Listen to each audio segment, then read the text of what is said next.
A conferência de hoje intitula-se O Homem por Trás da Máscara, porque queremos descobrir quem é o homem por trás das cenas, que vai desempenhar um papel principal nos eventos antes da volta de Cristo.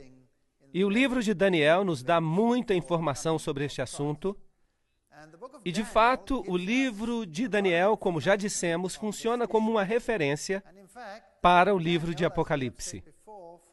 E a profecia que vamos estudar hoje é uma profecia que atua como uma chave para a interpretação do livro de Apocalipse.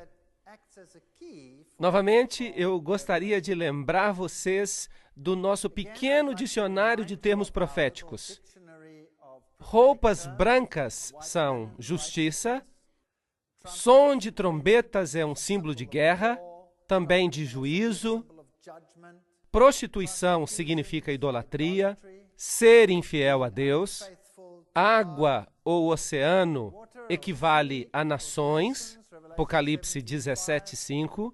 A mulher, vocês vão se lembrar, é a igreja. Sião é o povo de Deus. E hoje vamos falar sobre chifres e reis e reinos. E vamos ver por nós mesmos essas definições. E também, é claro, a rocha, que é Jesus. Há muitos textos que indicam isso.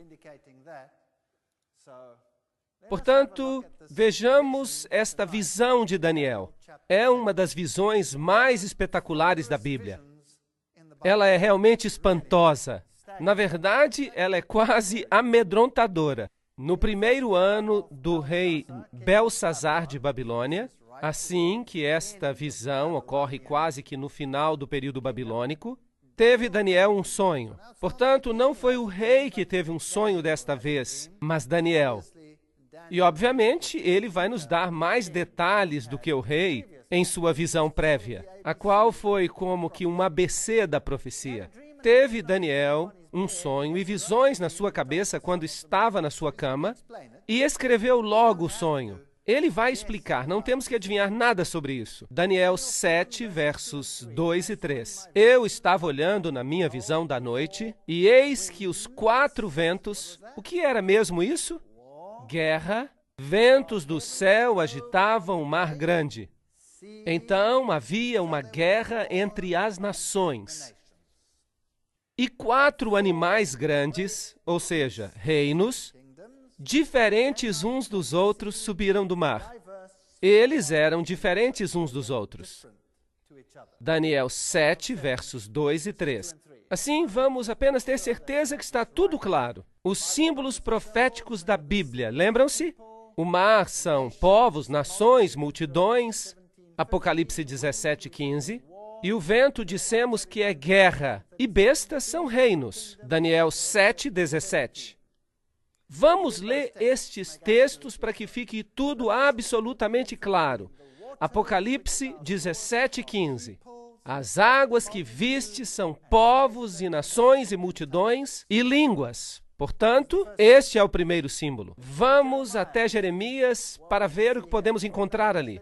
Jeremias 49:36. E trareis sobre Elão os 4 ventos dos 4 cantos do céu, e os espalharei na direção de todos estes ventos, e não haverá nação onde não cheguem os fugitivos de Elão. Verso 37. E farei com que Elão tema diante dos seus inimigos. Agora, chamamos isso de paralelismo hebreu. Algo é explicado de uma maneira e depois repetido de outra. E dessa forma os símbolos são explicados. Eles se explicam a si mesmos. Portanto, os 4 ventos, os que dispersam Elão, significa que Elão temerá diante dos seus inimigos. Haverá guerra. E diante dos que procuram a sua morte, farei vir sobre eles o mal, o furor da minha ira, diz o Senhor. E enviarei sobre eles a espada, a guerra, até que venha consumi-los. Então temos aqui o paralelismo, para ver que o mar equivale às nações e o vento equivale às guerras. Daniel 7:17. Estes grandes animais são 4 computadores em Bruxelas. Não diz nada disso.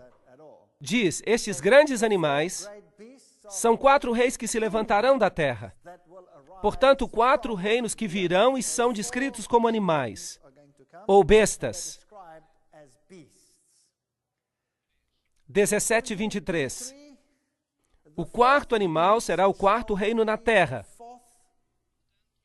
Portanto, esta é a definição bíblica. Não podemos interpretar estes símbolos de nenhuma outra maneira a não ser como a Bíblia diz. Assim, os quatro animais são quatro reinos que se levantarão da terra. E agora podemos olhar para os reinos e descobrir para onde ir.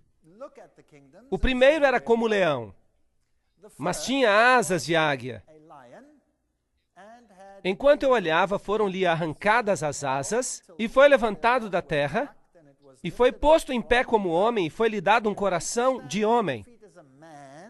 Daniel 7, verso 4. Agora, o primeiro reino que nós tínhamos em Daniel capítulo 2, a cabeça de ouro, Daniel a identificou como sendo Babilônia. A primeira besta que nós vemos aqui é o leão com asas de águia, que a propósito era o símbolo, um dos símbolos de Babilônia. E o que é fascinante aqui é que fizeram com que este animal ficasse em pé como um homem, e um coração de homem lhe foi dado. Este é um reino que exalta o lado humano acima de Deus. Esta é a apostasia máxima contra Deus, colocando o homem no lugar onde Deus deveria estar.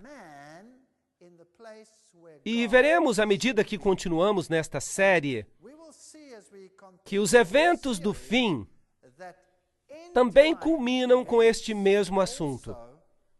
O homem sendo colocado no lugar onde o divino deveria estar. Portanto, Bab-El, como eu já lhes disse, Babel, Bab é portal e El é Deus, portal de Deus, um outro caminho para Deus. Um outro caminho, outro além do caminho que foi prescrito e encontramos na Bíblia. Assim, aqui está este poder que se levantará e representa a Babilônia, em paralelo com a cabeça de ouro, 605 a 539 a.C. Vamos dar uma vista de olhos em relação ao simbolismo. Jeremias 4, verso 7. Já um leão subiu da sua ramada, e um destruidor dos gentios. Ele já partiu e saiu do teu lugar para fazer da tua terra uma desolação. O profeta está falando de Jerusalém, Israel, a fim de que as tuas cidades sejam destruídas e ninguém habite nelas. Este leão a que se refere ao reino de Nabucodonosor. Babilônia, que estava por vir, e Jeremias aplica o símbolo do leão à Babilônia. Portanto, o primeiro reino é Babilônia. Aqui está um símbolo que era usado em Babilônia. Você pode ver que o leão com asas de águia é parte desse simbolismo. Aqui está outro relevo. E aí, de novo, se pode ver o leão com asas de águia. Símbolos de Babilônia. Assim que a arqueologia confirma que este era o símbolo que era usado, assim não precisamos nem adivinhar o que está acontecendo. A Bíblia nos dá um bom começo. Daniel, capítulo 2, começou com Babilônia, e Daniel, capítulo 7, começa com Babilônia. E eis aqui o segundo animal. Substitua isso por outra palavra, reino, semelhante a um urso que se levantou de um lado, tendo na boca 3 costelas, entre os seus dentes. E foi-lhe dito assim: levanta-te e devora muita carne. Daniel 7, verso 5. E este animal vai vir e vai devorar a carne do animal anterior. Ele vai fazer guerra e vai substituí-lo. Ele tinha 3 costelas, e um lado era mais alto do que o outro. Agora, qual era o próximo reino em Daniel capítulo 2? Era a Medopérsia. Há um pouco mais de detalhes aqui. Os medos e persas eram de jugo desigual. Primeiramente, os medos foram mais proeminentes e se levantaram de um lado, e depois os persas chegaram a ser equivalentes e mesmo mais elevados, assim que não eram iguais em poder. Portanto, o animal seguinte, o reino que se levanta, seria a Medo-Pérsia. 3 costelas na sua boca. Houve 3 guerras principais associadas com as conquistas da Medo-Pérsia. A Medo-Pérsia representa, porque aqui vemos um paralelo, aos braços e peito de prata da estátua, e governaram de 539 a 331 a.C. E aqui, nas conquistas que fizeram, vemos a primeira, Lívia, conquistada dessas porções do Império Babilônio. A outra conquista foi a própria Babilônia, e a terceira foi o Egito. E eles, basicamente, assim conquistaram todo o Império Babilônio, com estas 3 conquistas, representadas aqui por 3 costelas na sua boca. Daniel 7, verso 6. Depois disso, eu continuei olhando, e eis aqui outro semelhante a um leopardo, e tinham 4 asas de ave nas suas costas, e tinha também este animal 4 cabeças, e foi-lhe dado domínio. Agora, temos aqui algo fascinante. Daniel 7, verso 6. O reino seguinte a se levantar foi, obviamente, o reino grego. E aqui ele é descrito como um leopardo. Lembram-se dos animais? Há um leão, um urso e agora um leopardo. E há 4 cabeças associadas a esta besta. Quantas cabeças na primeira besta? 1 cabeça. Quantas na segunda? 1 cabeça. Mas agora 4 cabeças. Que história interessante! Depois disso, eu continuei olhando, e eis aqui outro semelhante a um leopardo, e tinha 4 asas de ave nas suas costas, e também tinha este animal 4 cabeças, e foi-lhe dado domínio. Portanto, o reino que se levantou a seguir foi a Grécia, 331 a 168 a.C. E quando a Grécia estava no seu auge, Alexandre o Grande morreu. Depois de uma noite de bebedeira, demorou um tempinho e depois morreu, e o reino foi então dividido em 4. Os 4 generais, Cassandro, Lisímaco, Ptolomeu e Seleuco. Esta é a divisão do reino grego em 4. Fascinante. Portanto, havia 4 cabeças, assim que agora já temos um total de 6 cabeças. O leão, o urso e mais as 4 do leopardo. Igual a 6.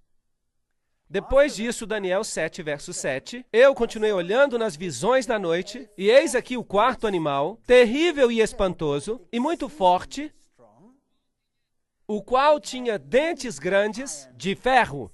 Você se lembra qual é o simbolismo do ferro? Onde é que o encontramos? Em Daniel capítulo 2. E era um símbolo do Império Romano. Aqui temos o mesmo simbolismo. Ele devorava e fazia em pedaços e pisava a pés o que subjugava. Aqui está um poderoso império, no nível político, o mais poderoso dos 4, e destruiria e devoraria, até com seus pés destruiria. E há algo muito interessante acerca disso. Daniel 7, verso 7. Era diferente de todos os animais que apareceram antes dele. E tinha 10 chifres. Certo? Não há um número de cabeças mencionado aqui, então presumimos que havia só uma, com 10 chifres. Assim que você conta todas as cabeças das bestas de Daniel 7, quantas cabeças nós temos? Temos 7 cabeças. 7 cabeças. Agora, a besta que nós encontraremos no livro de Apocalipse tem 7 cabeças. E a besta do livro de Apocalipse com as 7 cabeças também tem todos os componentes das bestas que são mencionadas aqui em Daniel. Capítulo 7. Portanto, precisamos saber que cada uma dessas cabeças e quais eram as filosofias associadas com esse período de tempo. Agora, esta besta em particular era diferente de todos os animais que apareceram diante dela. E tinha 10 chifres. Agora, os 10 chifres, como já vimos nas definições, seriam 10 reinos. O verso 24 diz, e quanto aos 10 chifres daquele mesmo reino, se levantarão 10 reis. Portanto, de Roma se levantariam 10 reinos, e depois dele se levantará outro.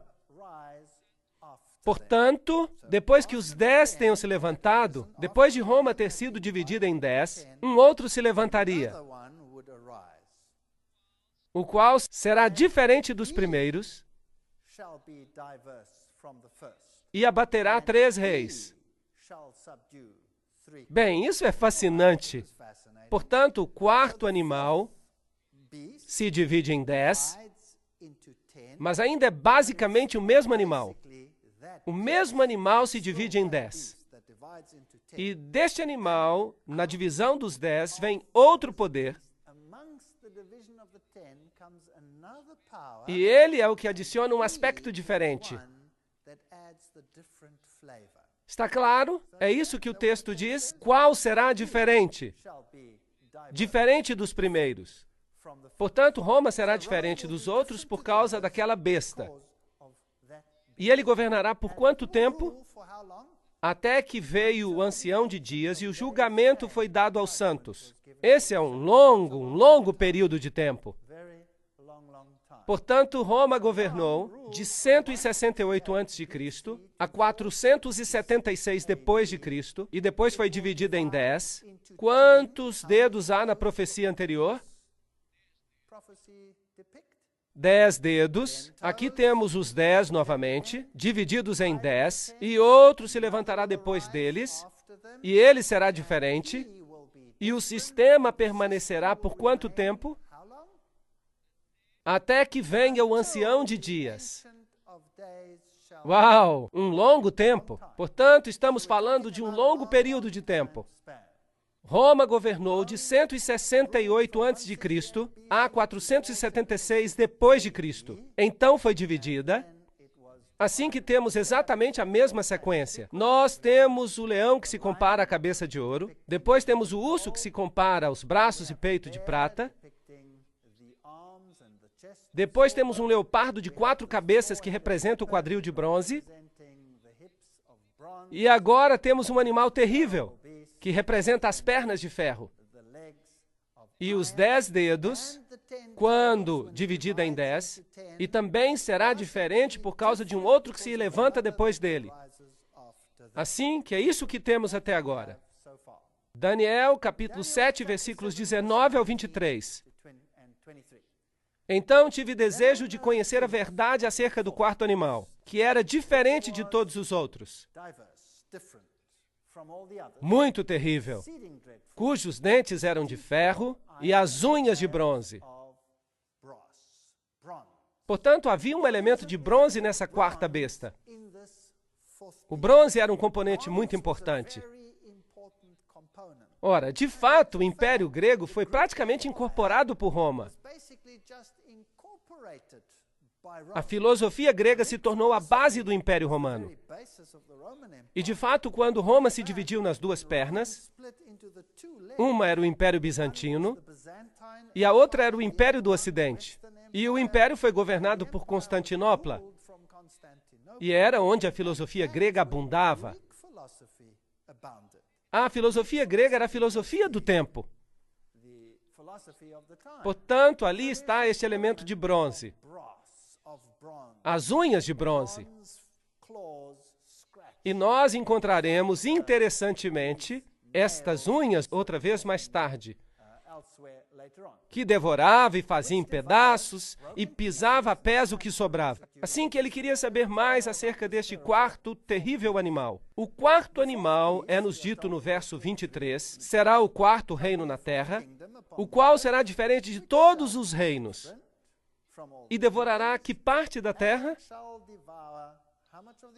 Toda a terra. E a pisará a pés e a fará em pedaços. Agora, Roma, na sua forma original, tomou conta do mundo inteiro? Sim ou não?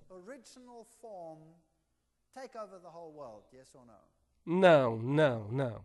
E a China? E o Japão? E as Filipinas? E a Austrália? E a África do Sul? E os Estados Unidos? E a América do Sul? E essas áreas? Será que Roma governou sobre todas elas? Obviamente que não. Mas lembrem-se, a profecia não diz que seria esta Roma. Roma acaba e é dividida em 10. e que outro se levantaria e governa até quando? Até que venha o ancião de dias. Assim que a profecia ainda hoje está de pé. Nesse contexto. Faz sentido? Ok. Isso é muito interessante. Portanto, aqui temos esse poderoso Império Romano. Isto é o que a Bíblia diz, que encontraríamos estes reinos e os 10 chifres se levantariam. 10 reinos. Os 10 dedos representam os 10 reinos. Desde o ano 476 até a segunda vinda de Cristo, esses poderes de alguma forma continuariam. E o pequeno, depois deles, que se levantaria mais tarde, seria o elemento diferente e governaria até que o ancião de dias chegasse. Daniel 2, verso 44, lembrem-se, está falando acerca dos 10 dedos, que são equivalentes aos 10 chifres, e diz, mas nos dias desses reis, o Deus do céu levantará um reino, que não será jamais destruído, e esse reino não passará a outro povo, e esmiuçará e consumirá todos esses reinos, mas ele mesmo subsistirá para sempre. Assim que temos um paralelo perfeito entre Daniel capítulo 2 e o capítulo 7. Agora, Daniel estava se perguntando acerca disso. No verso 8 diz, estando eu a considerar os chifres, portanto, ele estava olhando para a linha de tempo para ver quando Roma era dividida em 10 componentes. E ele está olhando para esses 10 reis que se levantam do Império Romano. Eis que entre eles subiu outro chifre pequeno. De fato, se fala de pequenez. Ele era muito pequeno. E então ficou cada vez maior. Entre eles subiu. De onde ele sobe? Dentre eles. Bem, então este chifre pequeno sobe dentre os 10. Isso é muito importante, porque este chifre pequeno é o homem por trás da máscara. E este chifre pequeno sobe dentre os 10. Portanto, os 10 reinos estão lá, e ele se levanta do meio deles. Assim, que tipo de poder é esse? Este é um poder europeu? Porque os 10 chifres que se levantaram do Império Romano Ocidental, portanto, não podemos procurar este chifre no Oriente Médio, por exemplo. Podemos? Não. Podemos procurá-lo nos Estados Unidos da América, por exemplo? Não. Onde é que podemos procurá-lo? Lá onde se espera que ele se levante. Ele tem que aparecer entre os 10. Ele tem que aparecer entre os 10. E todos os 10 estão lá quando se levanta. Repare, diante do qual 3 dos primeiros chifres foram arrancados. Portanto, por causa desse poder, 3 dos que tínhamos antes são removidos. Faz sentido? Vamos ter que tirar 3. Quem vai arrancá-los? Ou como consequência de quem eles serão arrancados? Deste poder. Isso é muito importante para que tenhamos isso tudo muito bem claro, porque não queremos cometer nenhum erro. E eis que neste chifre havia olhos como os de homem e uma boca que falava grandes coisas. Onde encontramos este simbolismo anteriormente? Esse simbolismo de homem. Babilônia. Lembram-se? Encontramos isso em Babilônia. Aqui há o mesmo simbolismo, neste poder. O homem se levantará outra vez, mas assim mesmo acima do Altíssimo, e tomará o lugar do Altíssimo. Esta é uma nova Babel, um outro portal para o céu. O homem exaltando a si mesmo acima do divino e falando grandes coisas. Ele está falando contra Deus. Portanto, agora temos algo da história. Ele se levanta da divisão do Império Romano. Uma vez que está dividido em 10, então só depois que ele faz a sua aparição. 3 deles são um incômodo para ele, e eles são eliminados sob a sua influência. E então ele se levanta como um cogumelo e põe o humano acima do divino. Isto é o que está escrito. Isto é o que está sendo dito aqui. E quanto aos 10 chifres, daquele mesmo reino que se levantarão, serão 10 reis, e depois dele se levantará outro. Pergunta, ele se levanta do remanescente do Império Romano ou do remanescente do Império Grego? Império Romano. Império Romano. Não se esqueçam disso. A rocha também atinge os pés. Ela atinge os pés de que império? Do grego ou do romano? Do Império Romano? Portanto, se você já sabe disso, será capaz de resolver metade dos problemas das falsas profecias que há ao redor do mundo, que dizem que o anticristo se levantará, ou melhor, que se levantou no passado, no tempo da Grécia. Não, não, não, não. A Bíblia não diz isso. A Bíblia diz que ele se levanta quando? Uma vez que Roma seja dividida nos seus componentes. Isto é o que a Bíblia diz. E governa até que venha o ancião de dias. Ele já está aqui agora? Bem, deveria estar. Claro, ele já deve estar por aqui. E alguns ainda estão esperando por ele. Para quê? Ele já está aqui. Não precisamos esperar. Deveríamos ser capazes de dizer, ali está ele. Isso é muito interessante. Portanto, ele será diferente dos primeiros. Portanto, o aspecto é diferente na quarta besta, que é feito por quem? Por ele mesmo. E por que é diferente? Ele é o responsável por serem removidos 3 reinos inteiros. Bem, vocês se lembram dos reinos, os anglo-saxões, os francos, os alemanos, os lombardos, os ostrogodos, os érulos, os burgúndios, os visigodos, os suevos e os vândalos. Havia 10 deles. Mas havia alguns que eram terrivelmente opostos a esse poder. O principal deles eram os érulos, de 493 depois de Cristo. Olhem onde eles governavam. Esse povo tinha uma filosofia interessante. E esta filosofia diferia substancialmente da filosofia deste outro poder do chifre pequeno. Agora, infelizmente, nós não temos documentos históricos sobre as crenças dos érulos. Nem tampouco temos quaisquer documentos sobre as crenças dos ostrogodos.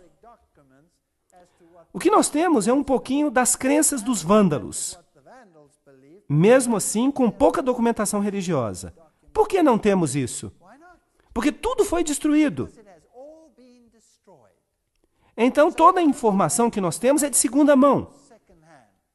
Aparentemente, a história nos diz hoje que esses 3 poderes que foram removidos eram de profissão ariana. Em outras palavras, que eles ensinavam que Jesus não era Deus e, portanto, eles tiveram que ser removidos. Mas, de fato, não há nenhuma evidência disso em lugar algum. Trata-se de informação de segunda mão, provida pelo poder que os destruiu. O aspecto mais interessante é que aqueles que foram destruídos tinham um evangelho diferente. Um evangelho que era derivado da Palestina e que era um reflexo muito mais verdadeiro do evangelho bíblico do que qualquer outro.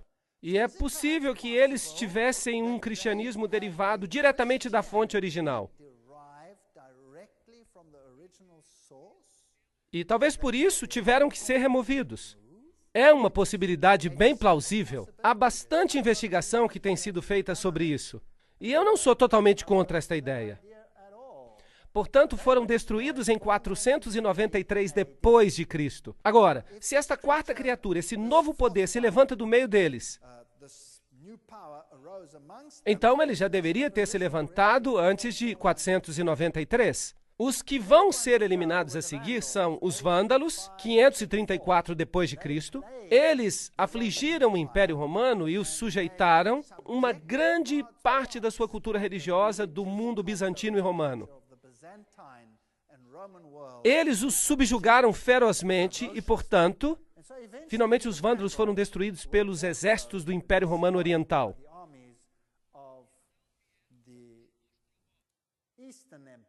E então vieram os ostrogodos. Eles foram os últimos. Os ostrogodos governaram até 538 depois de Cristo. E eles ocuparam primeiramente esta área, e mais tarde ocuparam e conquistaram toda a capital do Império Romano Antigo e áreas circunvizinhas. E os ostrogodos também tinham um evangelho derivado da antiga Palestina. Portanto, eles tiveram que ser removidos. Eles eram tolerantes às outras religiões, mas eles eram um espinho na carne do poder do chifre pequeno. E finalmente eles foram destruídos com a ajuda, dentre outros, dos francos, por aqui mais ou menos, que fizeram uma aliança com os reis de Constantinopla, com os Césares. E, portanto, em 538 d.C., a oposição ao chifre pequeno desapareceu. E ele cresceu como um cogumelo. Portanto, os alemanos, os remanescentes dos 10, eles são os alemães hoje, os burgúndios, os suíços, os francos, os franceses, os lombardos, os italianos, os saxões, os ingleses, os suevos, os portugueses, os visigodos, os espanhóis, e os érulos, os vândalos e os ostrogodos foram eliminados. De fato, estes não foram os únicos contra os quais se fez guerra.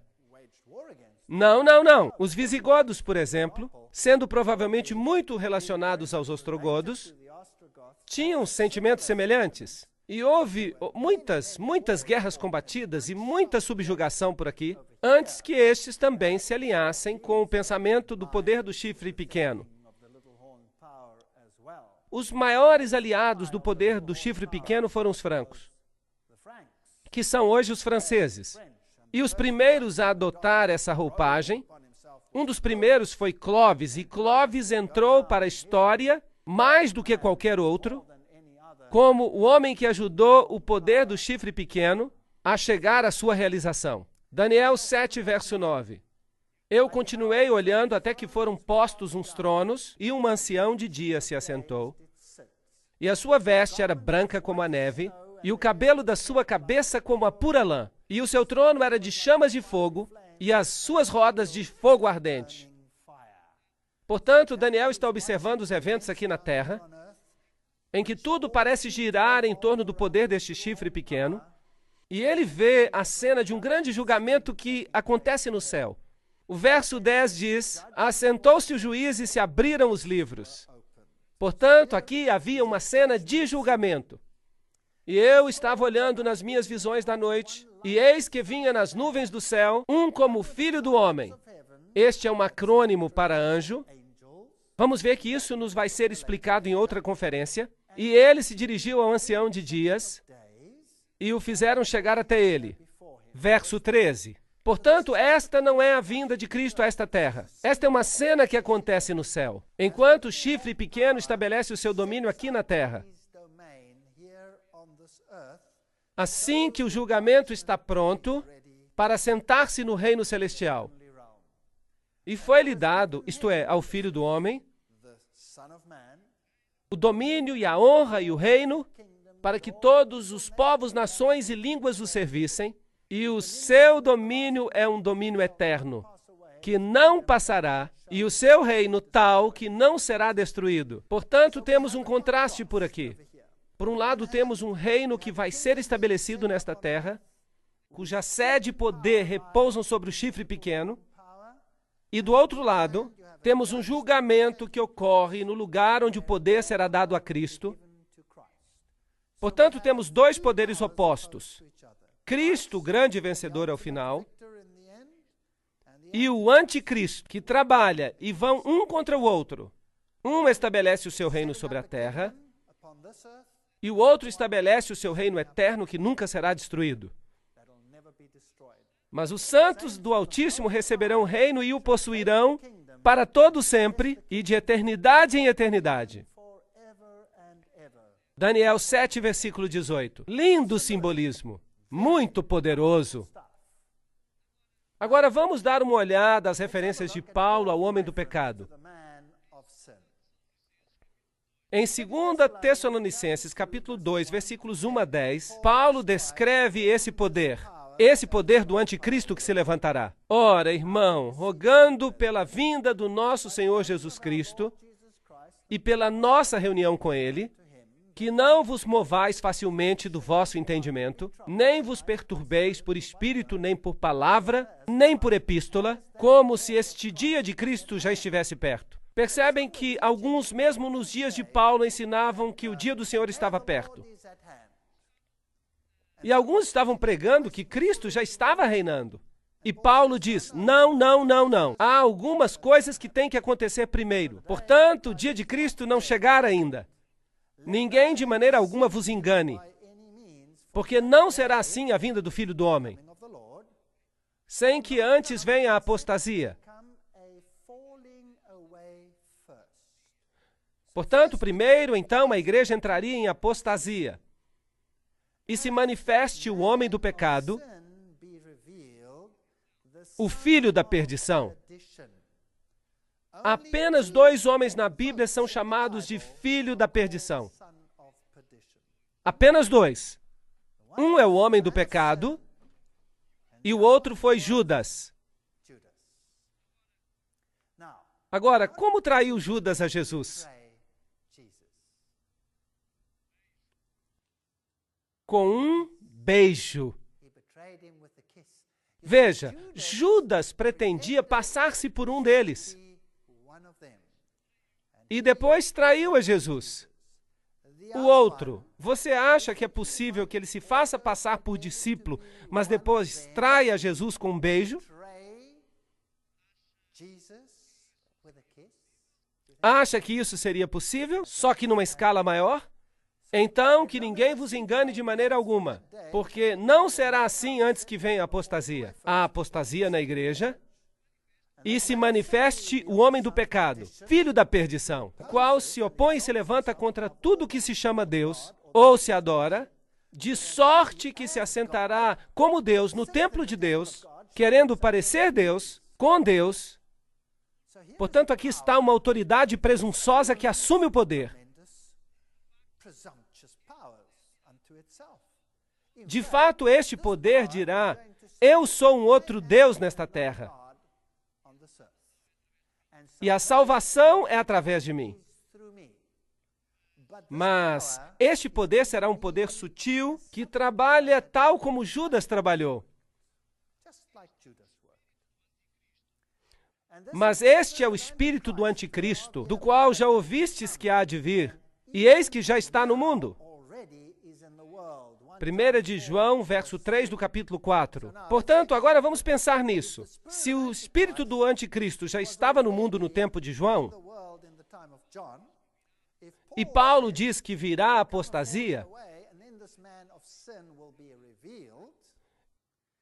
então este homem do pecado será revelado. Então, este homem do pecado tem estado conosco por todo este tempo. Portanto, já vimos que ele não pode ter vindo no Império Grego, porque ele se levanta do 4º Império, e tampouco pode vir em algum momento do futuro de uma tribo da Palestina. Correto? Vocês estão de acordo comigo? Ok. Se isso está correto, então todo mundo cristão deve estar em um grande erro acerca deste assunto. Porque metade da cristandade acredita e ensina que o anticristo já veio e que o seu nome era Antíoco Epifânio IV e que ele era um rei grego. A Bíblia diz que ele se levanta do 4º animal. De fato, depois do declínio do 4º animal e a sua divisão em 10.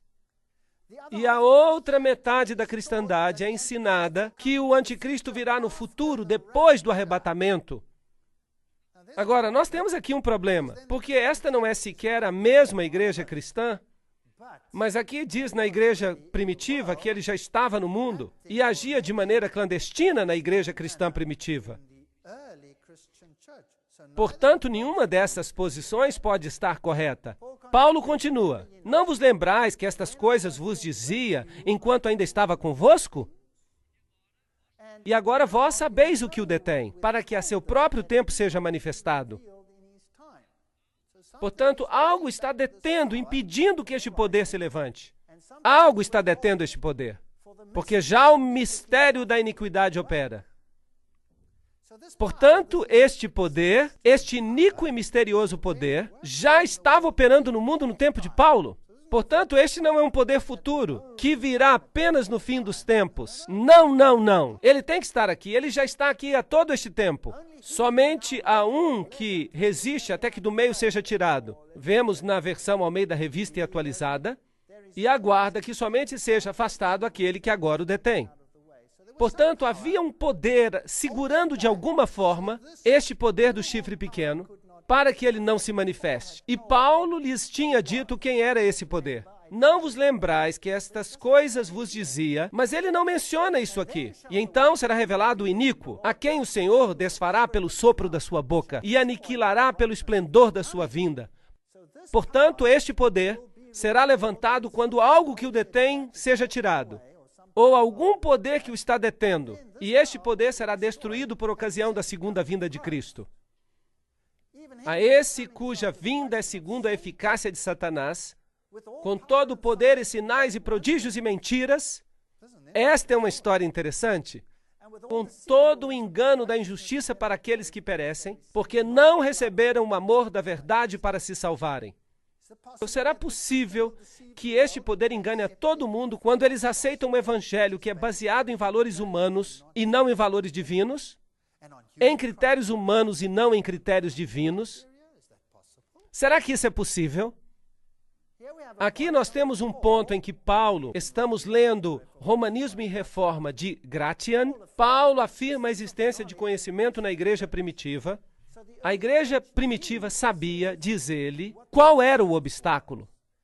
A igreja primitiva nos diz o que ela sabia sobre isso.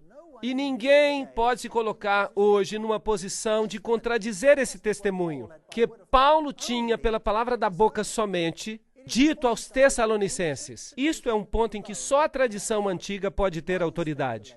A especulação moderna não tem qualquer relevância nesse assunto. Hoje as pessoas estão dizendo, bem, o que poderia tê-lo detido? Talvez fosse o Espírito Santo. Por que haveria de ser o Espírito Santo? Havia um poder a detê-lo. E quando este poder é removido, o anticristo se levanta e permanecerá até que o Senhor venha. Então, o que os pais da igreja sabiam e que Paulo lhes disse verbalmente?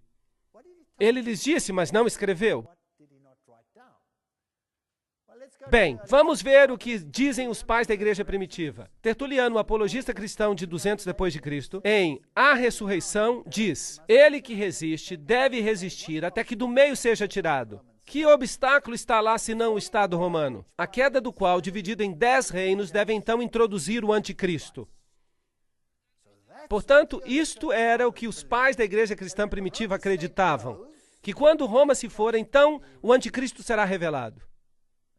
Será que isso é bíblico segundo Daniel capítulo 7? Absolutamente. Quando Roma se divide em 10, e quando o Estado romano desaparece, o anticristo será revelado. E isto é o que criam os pais da igreja cristã primitiva.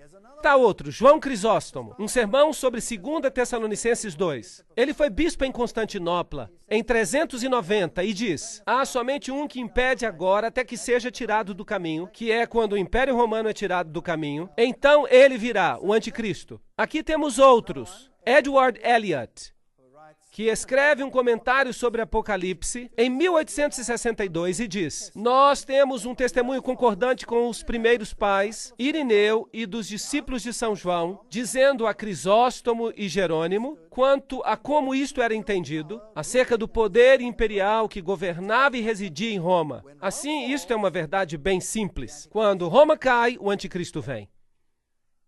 Enquanto os Césares mantiveram o poder imperial, era impossível para o anticristo levantar-se. Na queda dos Césares, ele se levantou. Há uma outra fonte.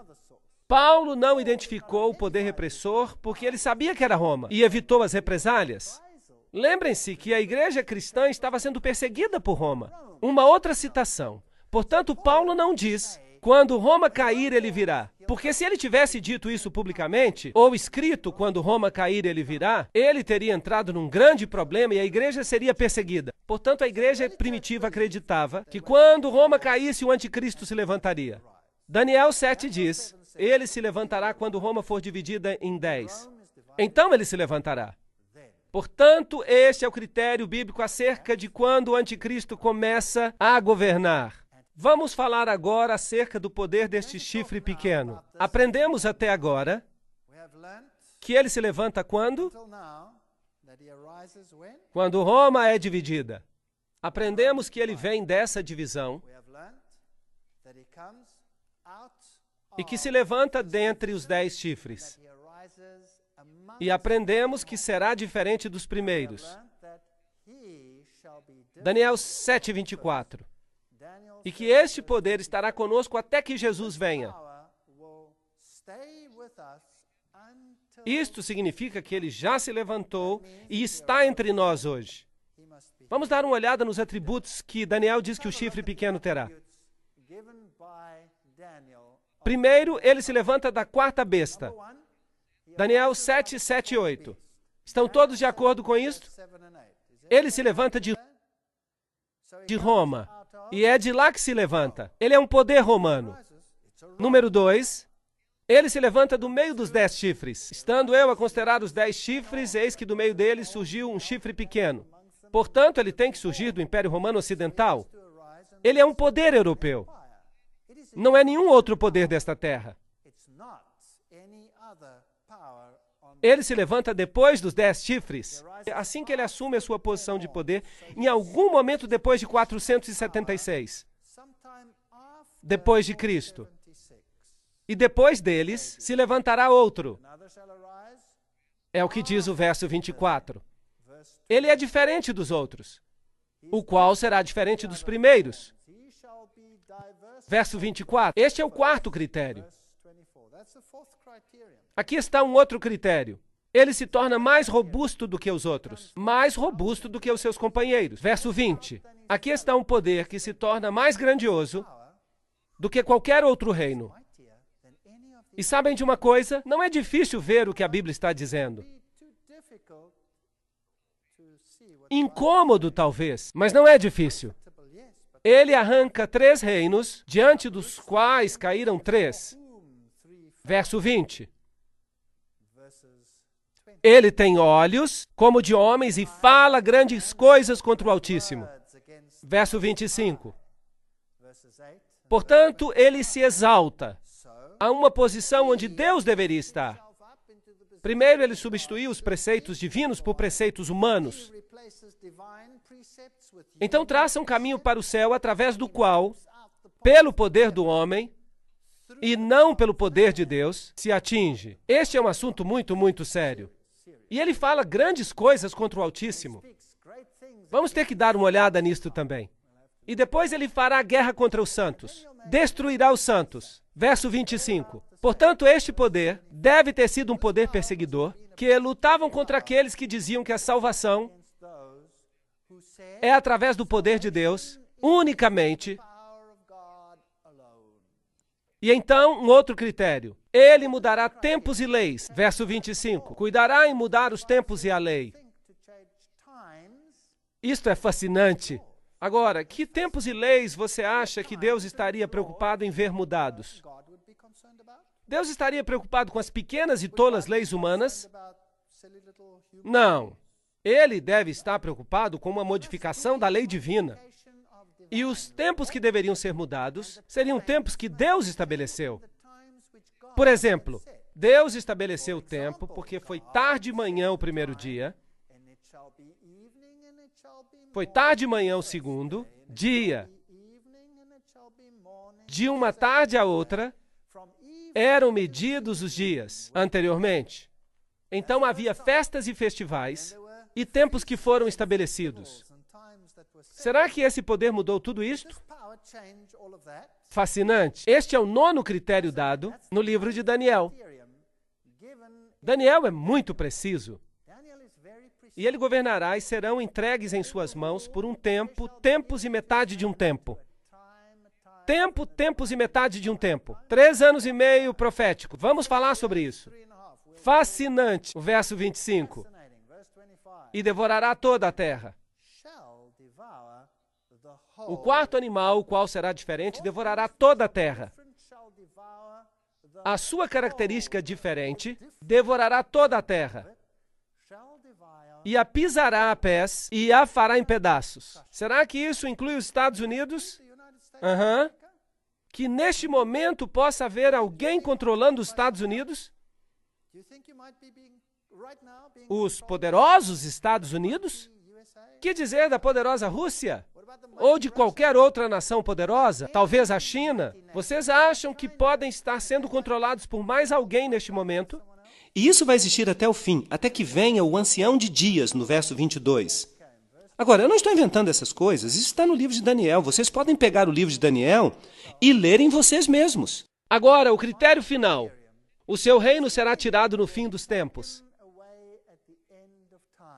E o juízo será estabelecido e eles tirarão o seu domínio para o destruir e para o desfazer até o fim. A Bíblia diz que ele será destruído pelo esplendor da vinda do Filho do Senhor.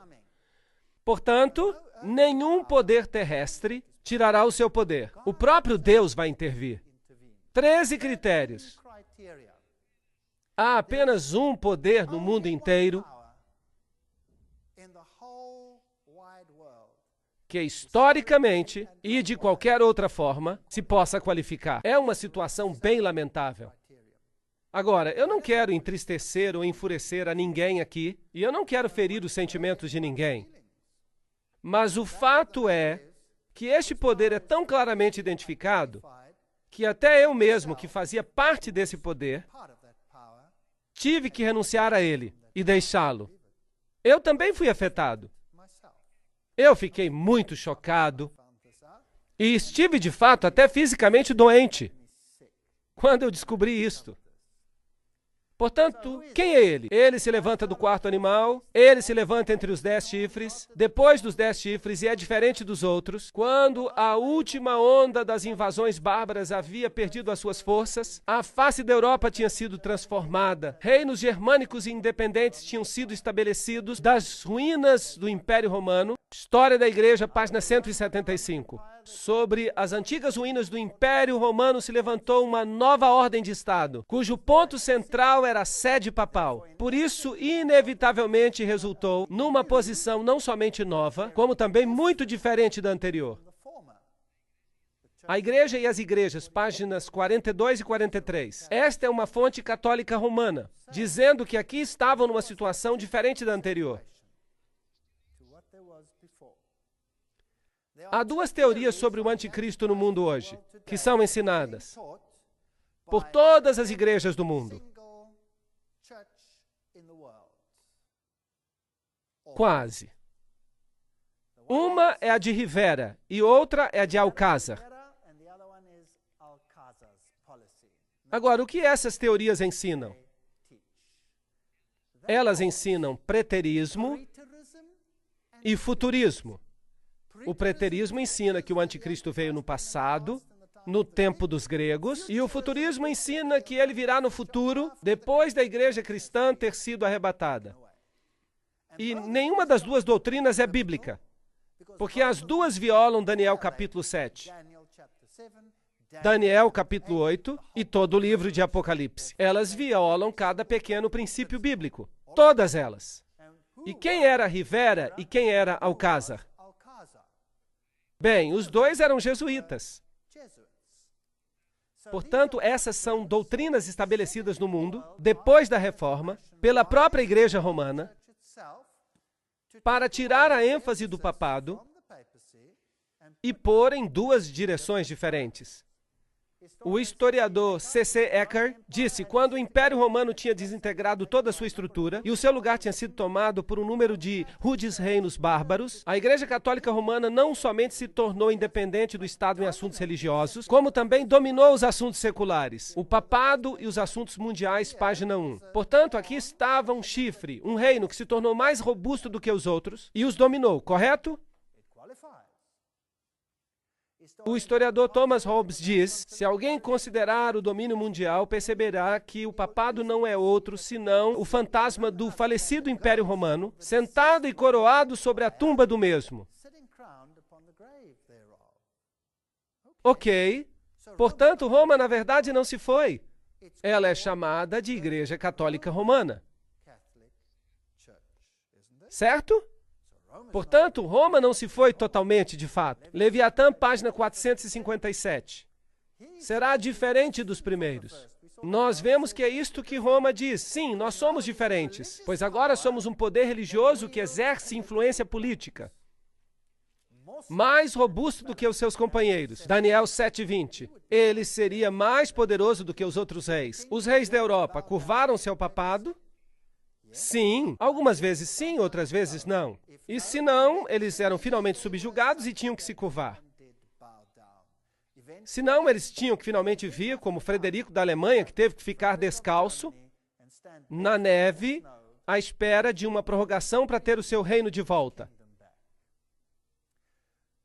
Nos Concílios Sacrossantos, volume 13, Roma diz: nós definimos que a Santa Sé Católica e o Pontífice Romano têm a primazia sobre que parte do mundo? Todo o mundo. Interessante. O vigário do encarnado Filho de Deus, sumo sacerdote ungido e supremo governador temporal, o Papa, sentou-se no seu tribunal para julgar imparcialmente nação e nação, povo e príncipe, soberanos e súditos. Cardeal Henry Manning, em O Poder Temporal do Vigário de Cristo. Portanto, será que eles afirmam que estão controlando todos os outros reinos? Sim ou não? Sim, eles mesmos alegam isto. As chaves deste sangue, João Paulo II versus Rússia e o Ocidente para controlar a nova ordem mundial. Mahaki Mortimer é professor pontífice na Universidade Gregoriana, em Roma, e ele está dizendo isso, não eu.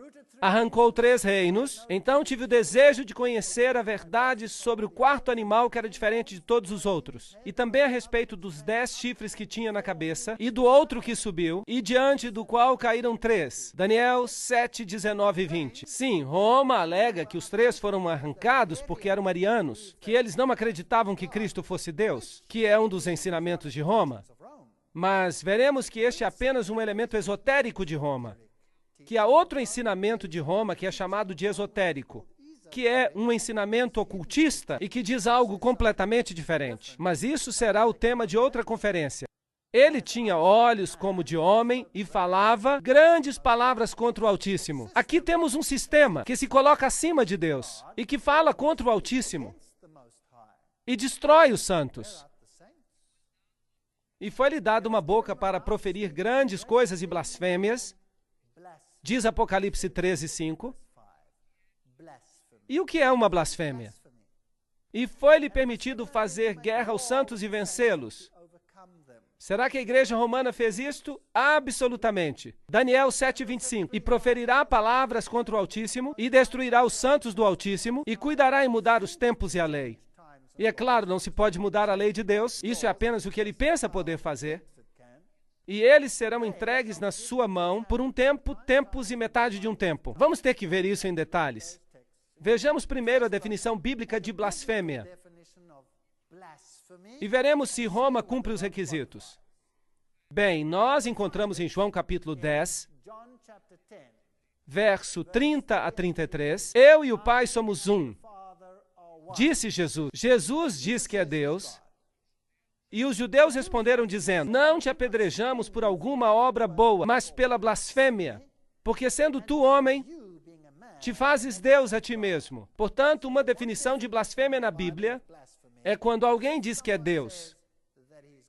Bem, há muitas pessoas que blasfemam no mundo hoje em dia, mas esta é a primeira definição. Outra definição encontramos em Lucas, que diz, vendo ele a fé dele, disse, homem, os teus pecados te são perdoados. E os escribas e fariseus começaram a arrazoar, dizendo, quem é este que diz blasfêmias? Quem pode perdoar pecados, senão só Deus? Portanto, assim, existem 2 definições bíblicas de blasfêmia. Uma quando alguém diz que é Deus, e a outra se você diz que pode perdoar pecados. Bem, o que diz Roma? Aqui temos o artigo da Enciclopédia Católica, volume 12, acerca do Papa que diz, esta autoridade judicial incluirá mesmo o poder para perdoar pecados. Portanto, Roma diz que pode perdoar pecados. O sacerdote católico, página 78, diz, busque onde você desejar, no céu e na terra, e você encontrará um ser criado que pode perdoar pecados, que pode libertá-lo das cadeias do inferno. Este ser extraordinário é o Padre católico. Interessante. Tu és um sacerdote para sempre, diz o bispo ordenado. Ele já não é um homem pecaminoso, filho de Adão, mas um alter Christus, um outro Cristo. no lugar de Cristo. No lugar de, em grego, é anticristos. Anticristo. No lugar de Cristo. Para sempre um sacerdote do Santíssimo, com poder acima do poder do Todo-Poderoso. Agora, isto é pesado. Dizer que você tem mais poder do que Deus. O Papa não é somente o representante de Jesus Cristo, mas ele é o próprio Jesus Cristo, ocultado sob o véu da carne. O Nacional Católico, julho de 1985. Portanto, Roma sempre alegou estar na posição de Deus. Então, o próprio Deus tem que se sujeitar ao julgamento dos padres católicos, tendo que absolver ou condenar, segundo os padres católicos perdoam ou não. A sentença do sacerdote precede e Deus endossa. Dignidade e Dever dos Padres, volume 12, página 297. Portanto, a Igreja Católica diz que quem está salvo e quem está perdido é definido por eles e Deus não tem escolha. E se eles dizem que não, Deus não pode dizer que sim. Portanto, quem é mais poderoso? Eles são. Será que isso é blasfêmia? Sim ou não? Isto é uma blasfêmia da mais alta ordem.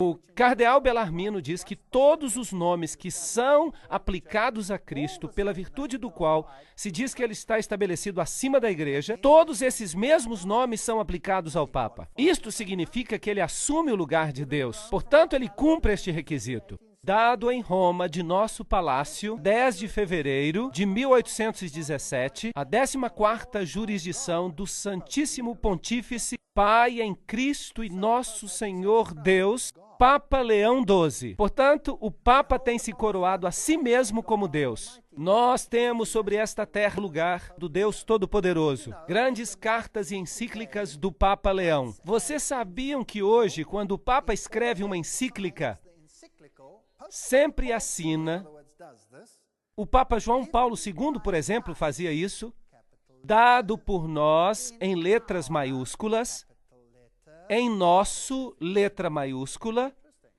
pontificado. Interessante, porque Deus disse, façamos o homem à nossa imagem, em maiúscula. Portanto, o Papa toma a prerrogativa e até os dias de hoje, ele alega ser e ter o poder de Deus. Assim que Roma cumpre este requisito, o Sacrosanto Concílio, nós decidimos que a Santa Sé Apostólica e Pontífice Romana detém a primazia sobre o mundo inteiro. Agora, esse poder tomaria finalmente o controle do mundo inteiro. Será que Roma controla mesmo o mundo inteiro? Você realmente acredita nisso? Você acha que isso é possível? Bem, vamos ter uma próxima conferência sobre as sociedades secretas. Eu não a perderia se fosse você. Tomás de Aquino escreveu O Poder Secular, que é um grande filósofo católico citado mais de uma vez por João Paulo II, mais do que qualquer outro filósofo da Igreja Católica. Ele escreve, o poder secular é sujeito ao poder espiritual, assim como o corpo é sujeito à alma, e, portanto, não é usurpação de autoridade que o prelado espiritual interfira em coisas materiais, concernente àquelas questões em que o poder secular está sujeito a ele. Portanto, todo mundo está sujeito a Roma. O Concílio de Trento declarou, todo o domínio temporal é dele. O domínio, a jurisdição e o governo da terra inteira, tudo isso é seu por direito divino. Todos os soberanos da terra são seus súditos e devem se submeter a ele. Isso foi o Concílio de Trento. Isso foi o que determinou o ataque da Reforma. Aqui temos uma senhorita que disse,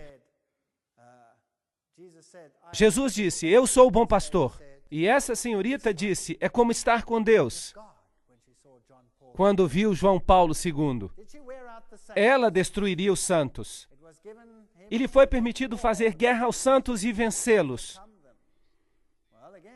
Bem, novamente Tomás de Aquino disse que hereges convictos deveriam ser condenados à morte, tão certamente quanto outros criminosos. A Igreja Católica, ela respeita a consciência e a liberdade, mas não obstante, quando confrontada pela heresia, ela tem que recorrer à força, à punição corporal, à tortura. Ela acendeu na Itália as piras funerárias da Inquisição. Um professor católico, Alfred Ballard, em A Igreja Católica, Renascença e Protestantismo. Sim, ela o admite. Aqui está, La Chiesa del Gesù, a sede dos jesuítas.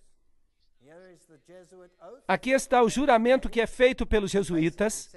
Basicamente diz que se podem livrar de qualquer rei herege no mundo inteiro, de qualquer estado livre e soberano, ou governo que não queira se submeter ao papado. E qualquer pessoa que não se submeta à autoridade do pontífice romano pode ser seguramente destruída. Portanto, a igreja governou como uma mulher governando sobre reis, que é como ela se descreve a si mesma, através da história. A Inquisição, bem, a Inquisição nos diz que ela destruiu os santos. A Torre de Londres, Haia e os Países Baixos. Qual é a definição de heresia? Do grego hairesis, escolha, uma decisão por si mesmo, o que crer ou praticar. Portanto, quem deve decidir por você?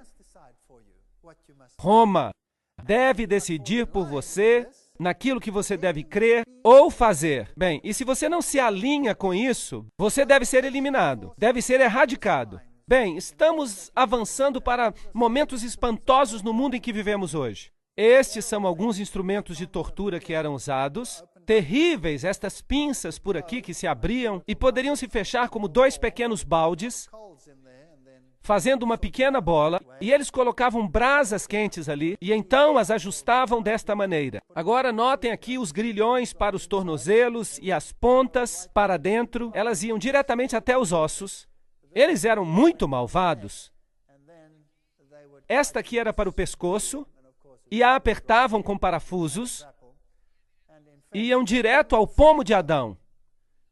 De fato, o general Franco, nos anos 70, na Espanha, ainda utilizava este instrumento de tortura. Dá para crer nisso? Quão primitivo o homem pode se tornar? E os cepos e os parafusos de polegar, e esta coisa horrível por aqui, eles içavam a pessoa de cabeça para baixo, com as mãos atadas nas costas, e a levantavam desta maneira, até o alto, e a dependuravam no teto. E então amarravam esta bola a uma estante alta, esta pedra pesada, nos pés, e ela rolava para baixo e assim arrancavam os braços. Muito cruel o que eles faziam. Esta é uma representação das piras, as estacas da Inquisição, e eles mataram literalmente milhões e milhões de pessoas. Este é um famoso monumento na África, para onde os franceses huguenotes escaparam, depois do grande massacre em que os huguenotes foram massacrados. O massacre de São Bartolomeu. E eles se descreveram como uma mulher, uma igreja que escapava com a Bíblia em sua mão. E aqui as cadeias de Roma arrancadas. Bem, eu tenho algumas novidades para vocês. E cada outra mulher do planeta, falando de igrejas, está mais uma vez em cadeias. Muda os tempos e a lei. Cuidará em mudar os tempos e a lei. Daniel 7:25. Alega o Papa ter mudado a lei de Deus? Absolutamente. Decretal de translatio episcopi. O Papa tem poder para mudar tempos, para abolir as leis e prescindir de todas as coisas, até mesmo dos preceitos de Cristo. Será que isso é arrogância da mais alta ordem? Portanto, eles dizem que podem mudar essas coisas. Será que o Papa mudou os tempos? Certamente que o fez. Qual é o calendário que nós usamos no mundo hoje? Quem sabe? Utilizamos o calendário gregoriano. Quem foi Gregório? Foi um papa. E foram os tempos mudados? Sim. Por autoridade de quem? Dos astrônomos jesuítas. E o que eles mudaram?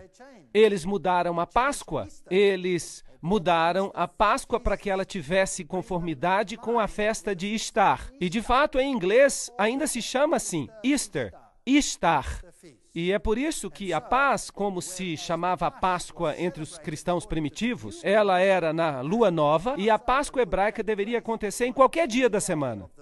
Agora que o Papa mudou isso, e se seguiu o simbolismo dos saduceus, que se reuniam em Alexandria, segundo ensinamentos ocultos, a Páscoa só cai no domingo, por causa da festa de Ishtar, e nunca coincide com a Páscoa original. É possível, com o calendário que tem, em algum momento da história, que ela possa coincidir com a Páscoa original. E então, que decreto faz o papado? Se ocorre a festa no dia da Páscoa original, então o Papa muda a festa em uma semana para que ela caia num domingo. Portanto, ele mudou os tempos e as festas, definitivamente. Também, desde esses tempos, nós estamos celebrando o dia de meia-noite a meia-noite, e não de pôr do sol a pôr do sol.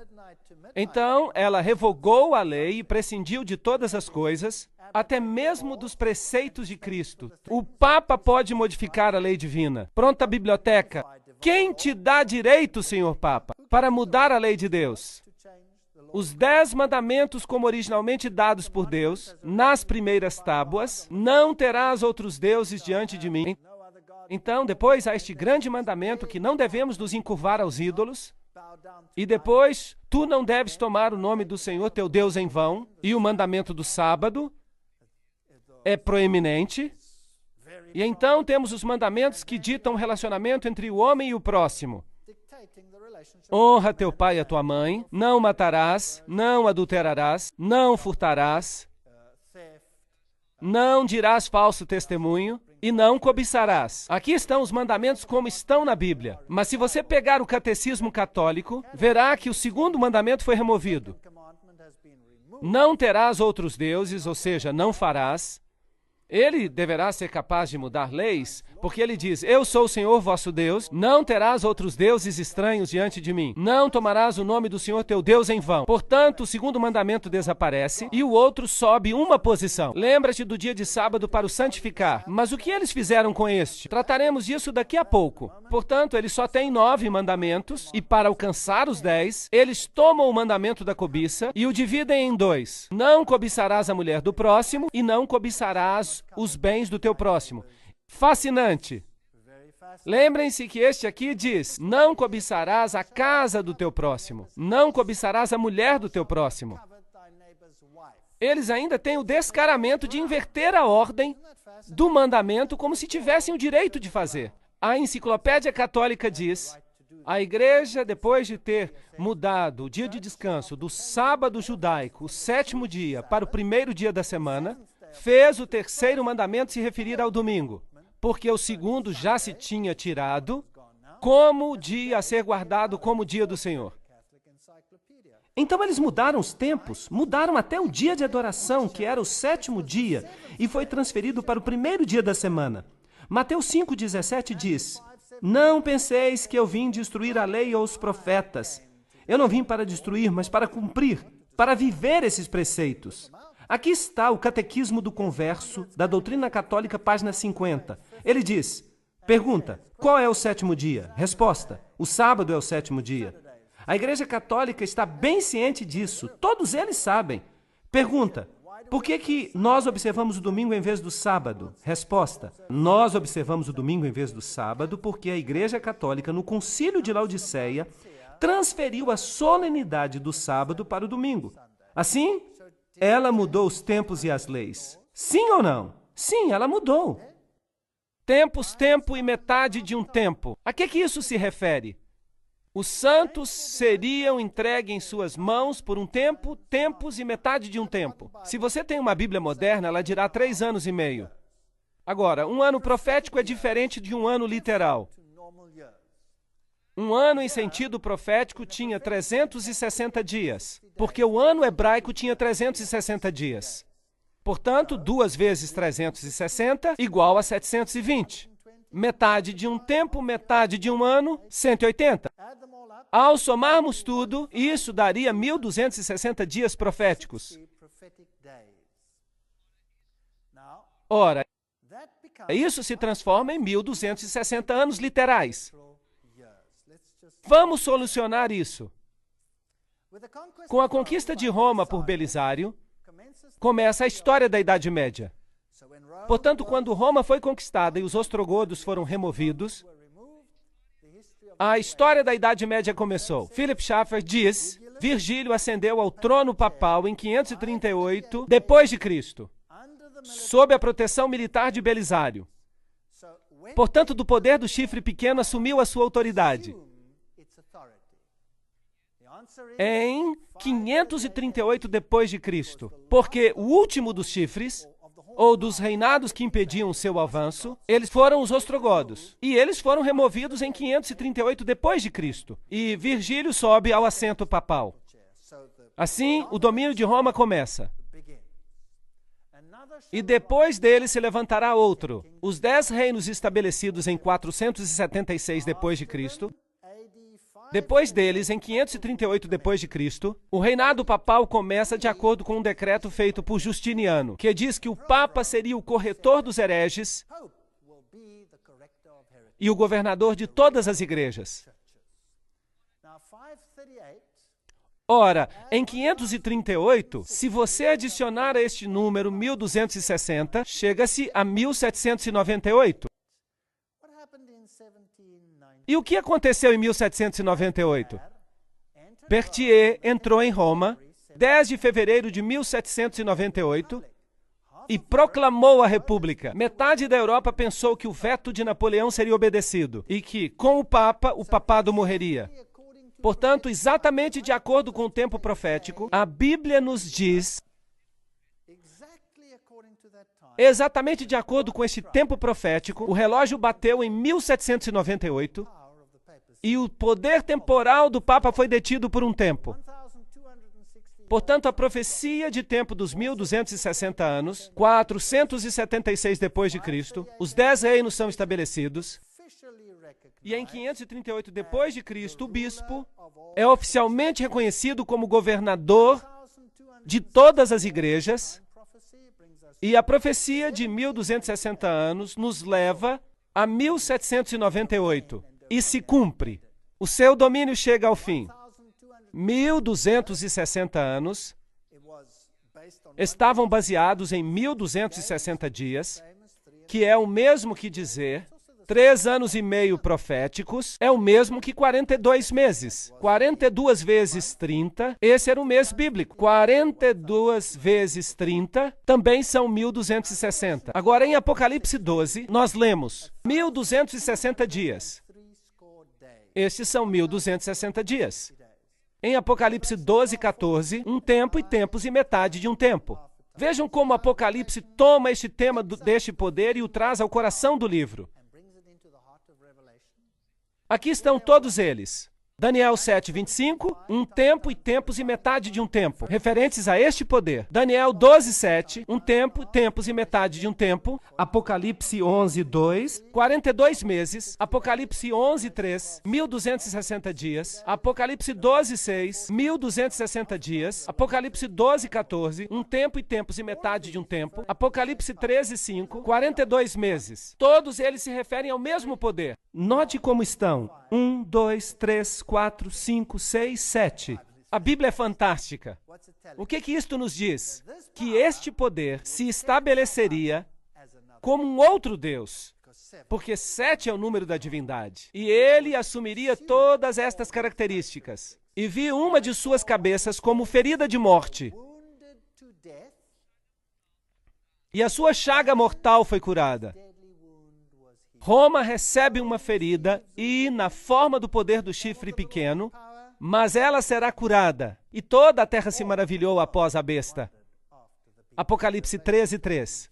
Portanto, este mesmo poder, que governou sobre os santos por 1260 dias, recebe uma ferida mortal em 1798 e se levanta novamente, e o mundo inteiro vai ser sujeito a ele. Isso é o que a Bíblia diz.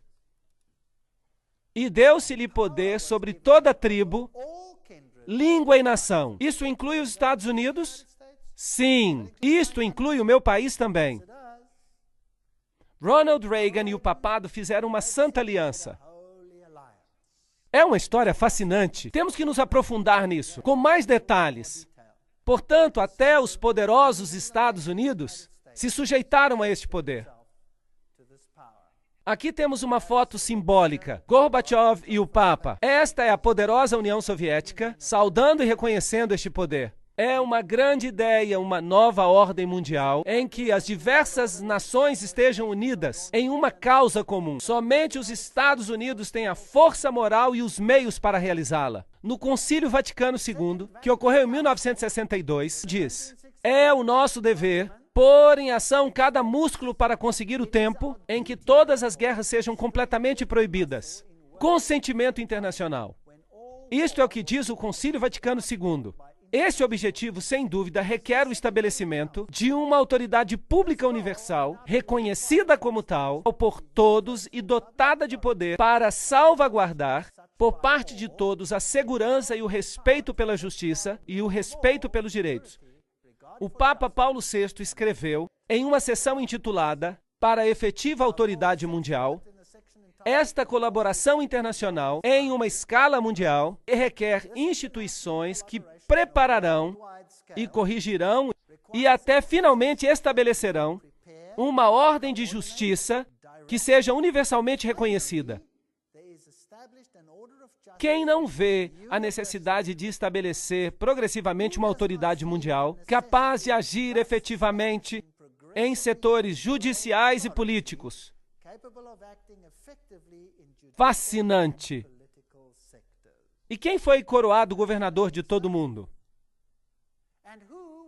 Esse mesmo homem. Fascinante.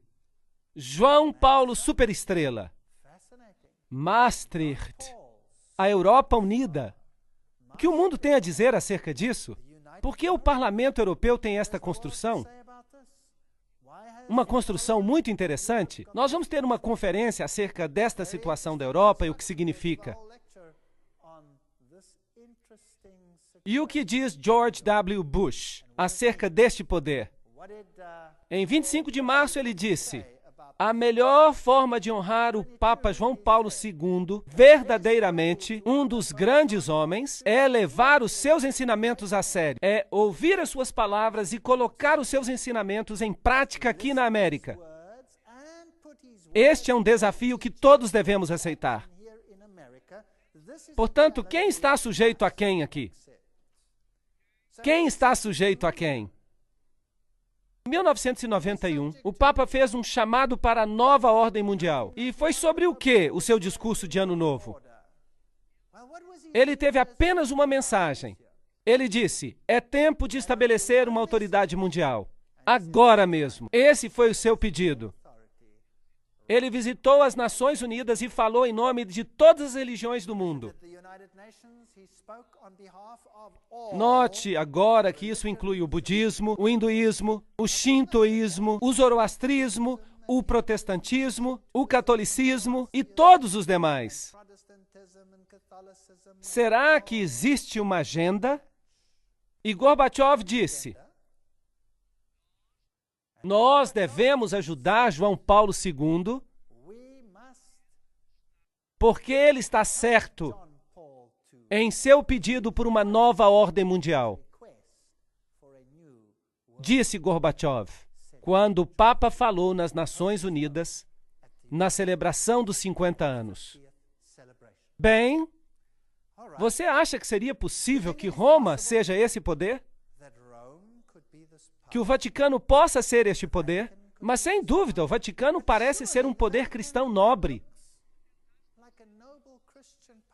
tentando estabelecer valores corretos no mundo. Não parece isso? Lembram-se que a Bíblia diz acerca do homem do pecado? Judas parecia ser um dos discípulos, mas ele traiu a Jesus com um beijo. Aqui está um poder que parece ser um discípulo, mas que também poderá trair com um beijo. Nós teremos que entrar nos segredos das sociedades secretas para descobrir de que se trata. E o que ensinam os reformadores acerca deste poder? Muitos dos grandes cristãos do tempo da Reforma partilhavam essa visão da verdade profética e classificaram o anticristo como o papado romano. Dentre estes encontramos os valdenses, os hussitas, Wycliffe, Lutero, Calvino, Zwinglio, Melanchthon, os teólogos batistas John Gill, os mártires, Tyndale, Latimer. Todos eles disseram que Roma era o anticristo. Vamos ver o que disse Lutero. Eu sei que o Papa é o anticristo e o seu assento é o do próprio Satanás. O papado forma uma perseguição geral sob o poder do pontífice romano, com o propósito de fazer cair e destruir as almas. Esta é uma declaração bem direta. O que disse Calvino, João Calvino? Nós chamamos o pontífice romano de anticristo. Interessante. O que disse John Wesley? Ele é o significado da expressão o homem do pecado, que aumenta toda maneira de pecado acima de qualquer medida. É isso que disseram os reformadores. E João Knox disse que o Papa deve ser reconhecido como o verdadeiro anticristo. Bem, os reformadores não querem que ninguém se esqueça. Portanto, em Nuremberg, a sede do protestantismo, na Câmara da cidade, eles tinham uma escultura representada sobre as suas portas. E se você olhar para cá, descobrirá algo interessante. Encontrará a profecia de que estamos falando nesta conferência. De um lado, você tem um leão com asas de águia. E um governante está perto dele. E ele nos diz quem ele é. Ele é Nabucodonosor. Portanto, quem é que os reformadores dizem que o leão com asas de águia representa? Babilônia. Se formos ao outro lado, vamos ver um urso com as 3 costelas na boca. E eles puseram um rei junto dele. E esse poderoso rei, eles dizem quem ele representa. Quem era? Era Ciro, o Grande. Portanto, eles estão dizendo que eram os medos e persas. Os reformadores não tinham rodeios de palavras. Eles disseram tudo e colocaram em pedra. Se você for ao outro lado, verá a outra porta e é assim que ela nos aparece. Vamos ver um pouco mais de perto. Há uma besta, um leopardo com 4 cabeças. E quem é que eles colocaram ao lado? Alexandre o Grande. Portanto, eles a identificaram com a Grécia. E do outro lado está uma besta terrível com 10 chifres. E eles têm um poderoso imperador ali, que é Júlio César. Então, quem é que eles disseram que era? Eles disseram que era Roma. Então, por aqui, eles têm esta pequena estrutura estranha, que surge entre eles, e ela tem a face de um homem, e tem uma pequena coroa. E não deixaram mistério sobre a identidade desta besta. Disseram que era Roma. Quem é que ainda ensina isto hoje? Ninguém. Ninguém ensina isto mais. Será que as igrejas cristãs ensinam isto? Não. De fato, elas todas se uniram no movimento ecumênico que diz: vamos aceitar Roma como nosso líder espiritual. Todas as denominações cristãs fazem parte do movimento ecumênico. E todas elas estão dizendo: vamos receber de volta as correntes. Isso é muito triste. Não deixem que ninguém os engane, de modo algum. Antes daquele dia virá a apostasia, e então será revelado o homem do pecado, o filho da perdição. Este se opõe e se exalta acima de tudo que se chama Deus ou é objeto de adoração, chegando até a sentar-se no santuário de Deus, proclamando que ele mesmo é Deus. Isso está fazendo sentido agora? Certamente que sim. Se fosse possível, eles enganariam os próprios eleitos. A fantasia de cristianismo é tão perfeita que nós não percebemos o âmago do ocultismo por trás dela. Quem está de fato em controle aqui? Quem está por trás do que está acontecendo? Que poder é exercitado em Roma? Quem é o Papa Negro? Quem é Peter Hans Kulvenbach no momento? Quem é ele? Qual é o seu papel no mundo? Você gostaria de saber? Então vejamos. Ele devorará a terra inteira. Isso significa que a rede de intrigas deve se espalhar por todo o mundo e ele continuará até o fim. Ele já está aqui agora, mas o seu domínio será tirado no tempo do fim. Agora, eu não estou dizendo que qualquer pessoa da Igreja Católica que não está ciente de tudo isso que está na Bíblia é o anticristo.